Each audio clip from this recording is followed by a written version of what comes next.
안녕하세요.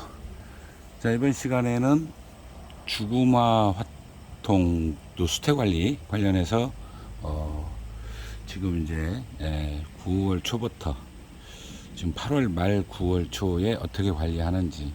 자, 꽃눈이 이거는 아직 안 보입니다. 화장토 위로는 안 보이는데요. 안 붙었을 수도 있겠다는 생각이 들어요. 지금 이제 신화가 두 개가 나와서 이만큼 성장을 했어요. 그래서 이제 이 아이는 어떻게 변했을지 요거를 한번 혹시 속에 들어있으면 이걸로 그냥 하고요.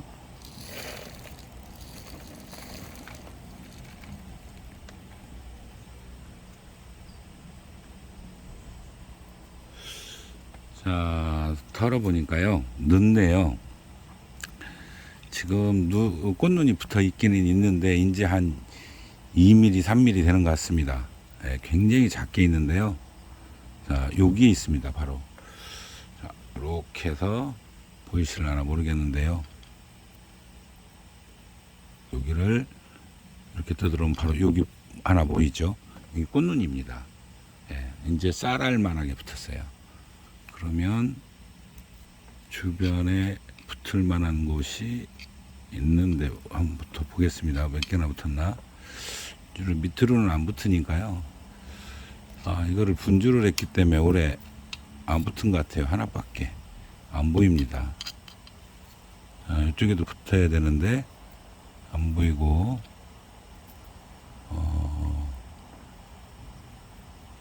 이걸 꺼내 보면은, 자, 이게 이렇게 화장토를 덜어내고 수태를 쌀 때쯤 이 위로 나온 뿌리는 제거를 하는 게 좋습니다. 이렇게 제거를 하고요. 이것도 위로 나왔는데, 자, 옆으로 돌릴 수 있으면 돌리셔도 돼요. 이렇게 돌려도 되고, 이렇게 돌려서 내려놔도 됩니다. 자, 이렇게 놓고, 자, 그러면 역시 하나, 뭐 두 개 나올 수도 있죠. 두 개 나올 수도 있고, 자, 이것도 똑같이 관리를 하는데요. 자, 주구마는 그럼 어떻게 관리하느냐? 주구마는 크게 이제 두 부류로 나누죠. 오토와 그 다음에 인위적으로 발색을 시켜야 되는 두 가지 형태로 나눕니다. 주로 이제 오토는 여러분들 잘 아시죠? 뭐 예를 들어 두화 같은 경우는 이제 그 만물이 있고요. 그리고 소심계통은 뭐 동광이라든가 체운이라든가 이게 전부 다 오토죠. 그리고 일반 이제 일예품 중에는 비옥인가요? 그것도 있고 몇 종류가 아주 굉장히 삼다도 그것도 생각이 나는 게 별로 없네요. 자, 아주 우수한 품종들이 굉장히 많죠. 예. 자, 그런 것들은 아주 두껍게 수태를 씌워서도 됩니다. 화통을 안 씌워도 되고요. 그런데 간혹 청태가 살짝 껴 있는 게 있어요. 그러면 그거는 화통을 씌워야 됩니다. 자, 지금 같은 경우는 수태를 덮어놨다가 꽃대 성장하는 것을 보고 화통을 씌웠다가, 그러면 오토는 언제 벗기는 게 가장 효율적이냐? 제가 지금 말씀드렸던 그런 난초들은 대부분 12월 둘째 주에 벗기면 딱 맞아요. 아주 강력한 색깔이 들어옵니다. 또 지역에 따라서 조금 일찍 벗기는 데는 12월 초에 벗겨도 되고요. 좀 늦게 벗기는 데는 셋째 주에도 벗겨도 무방합니다. 그러나 이제 어떤 게 문제가 되느냐면, 농도는 짙은데 제 스스로 엽록소가 분해되지 않는 품종이 있어요. 농도는 짙은데. 우리 뭐 대표적으로 뭐가 있을까요? 뭐 천사인가요?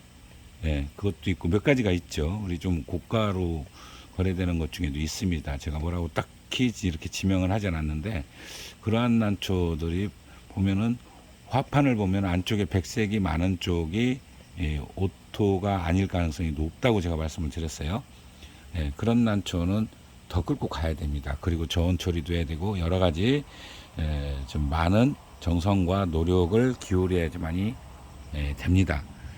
그러나 이제 지금은 워낙 좋은 오토들이 많기 때문에 그렇게 신경 안 쓰고 12월에 딱 벗기고 그 다음에 수태로 잘 덮어놨다가 개화기에 맞춰서 가온을 하면 꽃대 적당히 솟아서 발생력도 아주 뛰어나게 잘 나오잖아요. 지금은 그만큼 우리 수준도 높아졌습니다. 그만큼 높아졌고, 워낙 좋은 품종이 예를 들어 일본 춘나노 비교 불가합니다. 우리나라가 훨씬 더 많이 나와요. 모든 품종에서 우리 90년대에는 분명 우리가 과연 일본을 넘을 수 있을까 이런 생각을 했었는데 90년대 초에는 일본이 워낙 좋은 게 많았었으니까요. 그러나 우리나라는 이제 그런 정도는 아니었죠. 그런데 그 이후에 발견되는 거 보면 상상을 초월했어요. 예. 뭐 거의 뭐라고 표현할까요? 뭐 어디 외국 뭐 일본이나 중국하고 비교가 되질 않았습니다. 뭐 중국이 그렇게 그 엄청난 땅덩어리에서 많이 나온다 하더라도 우리만큼 다양한 색화가 물론 그 중국만의 특징이 있는 그런 색화들이 또 있어요. 그건 우리보다 많이 나오는 거 맞습니다. 그러나 한국 춘난이나 일본 춘난 기준으로 봤을 때는 우리가 훨씬 더 많이 나오는 건 맞습니다. 그러다 보니까 눈도 엄청 높아졌습니다. 다들 초창경은 다르죠. 제가 이제 산에서도 가급적이면 끼죽음 뭐 이런 거는 캐우지 말라고 제가 말씀을 드리잖아요. 홍화 역시 마찬가지로 봉심에 색이 없다. 그러면은 그 굳이 가져올 필요가 없다. 그 왜 그러냐면 그런 것들이 있었기 때문에 걔네들이 다음 변이에서 거의 뭐 우리 그 수준을 높여주는 안목을 높여주는 그런 수준의 난들이 나올 수 있는 거예요. 자, 이거는 아직 이제 보시다시피 쌀알만 했잖아요. 그러니까 굳이 이걸 아주 두껍게 덮을 필요는 없고요. 어차피 이건 이제 화통을 덮어야 되거든요. 그렇기 때문에 화통을 씌워야 되기 때문에 이거는 요런 정도 조금 얼기설기해도 됩니다. 자, 요런 정도로만 쌓아주시고 수태가 어디 건지는 잘 모르겠는데 괜찮은데요. 네. 이게 수태 때문에도 제가 재미있는 에피소드가 많이 있는데 어떤 분이 선태를 수태하겠다고 시정을 요구하시는 분이 있었어요. 그래서 이거는 판매 하시는 분들이 그렇게 했기 때문에 그렇게 하면 못 알아듣는다 아무리 얘기도 소용없어요. 참 사람마다 굉장히 재밌습니다.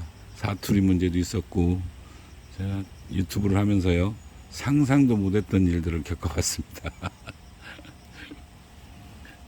그분들 지금도 생각이 똑같은지는 모르겠지만 가볍게 봐주시면 되는데 마치 제가 무슨 이거를 전공한 사람 대하듯이 하시는 분이 있었어요. 지금은 이제 그분들이 댓글이 없으니까 그런 일은 없을 텐데 자 이제 또 반드시 가운데 채워야 된다 그랬어요. 가운데 채워야 되고